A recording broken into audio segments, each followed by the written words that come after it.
Hi esofam!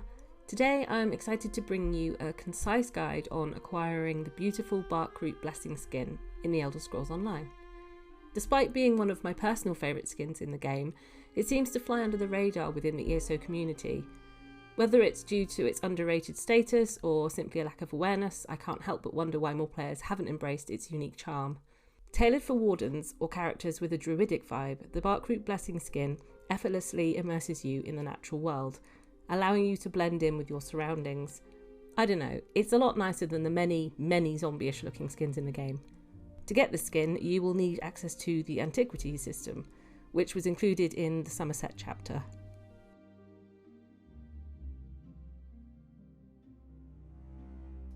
The Scarab Host box lead drops in the Forgotten Wastes public dungeon, which can be found in the north of the Vardenfell zone. It can drop from any of the bosses within the dungeon, but you might have to farm them a few times before you see it, as the drop isn't 100%. So just keep farming and eventually it will drop.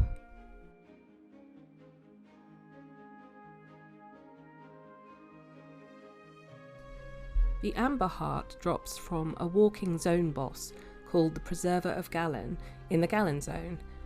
Now she's a big lass, so she's kind of hard to miss when you find her, but because her route is fairly wide, it can be tricky to track her down.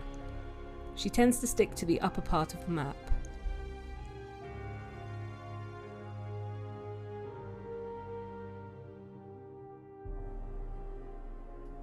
The Petrified Tree Bark tablet lead can be found in chests dug up via treasure maps in the Gallen zone. You can easily buy Gallen maps on guild traders, but the downside is they can be expensive due to the leads that you can get from them.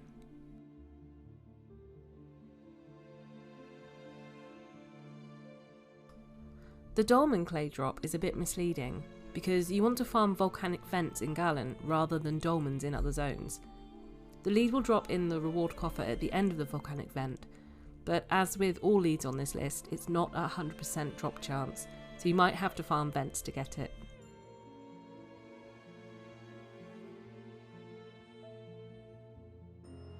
The Chimera Hairbrush can be farmed from the world boss located in the Grove of the Chimera in Garland. If you have trouble killing the boss alone, you can always wait for others to show up, or pop a message in zone chat or guild chat if you're in any guilds, and ask for some backup. Usually someone will offer to help.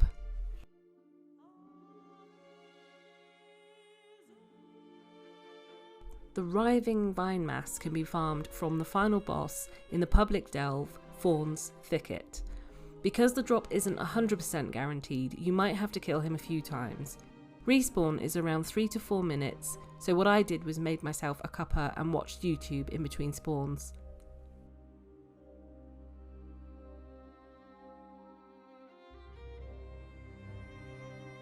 The Old Growth Mulch lead drops from reward coffers from doing Gallen Zone daily quests. These can be picked up in the main hub city, Vaster, from 3 NPCs located not too far from the Way Shrine. I recommend doing all 3 quests each day until the lead drops, as it will reduce the time it takes to get it.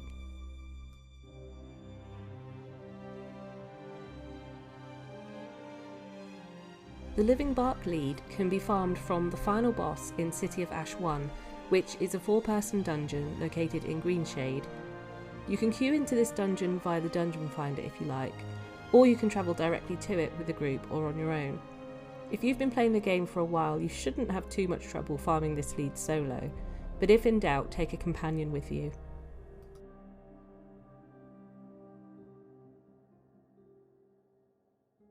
The Grove Carpet Buds lead can be farmed from the final boss in the public delve, Embervine.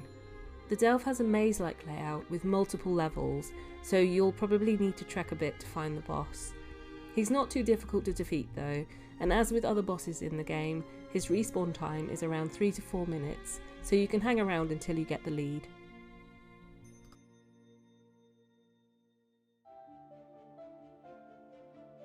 This is probably the cutest lead that you will have to farm. The Phoenix Moth pigment is available from Phoenix Moths, which can be found all over the Gallen map, but particularly in any of the lava-based areas.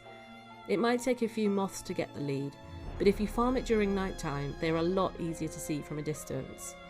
I always felt kind of bad grabbing these pretty moths, but oh well. There you have it, all 10 leads for the Barkroot Blessing skin. Feel free to drop a comment if you have any further questions about the leads. Otherwise, thank you so much for watching. I'm still new to making videos, so excuse any wobbly bits. Hope to see you next time.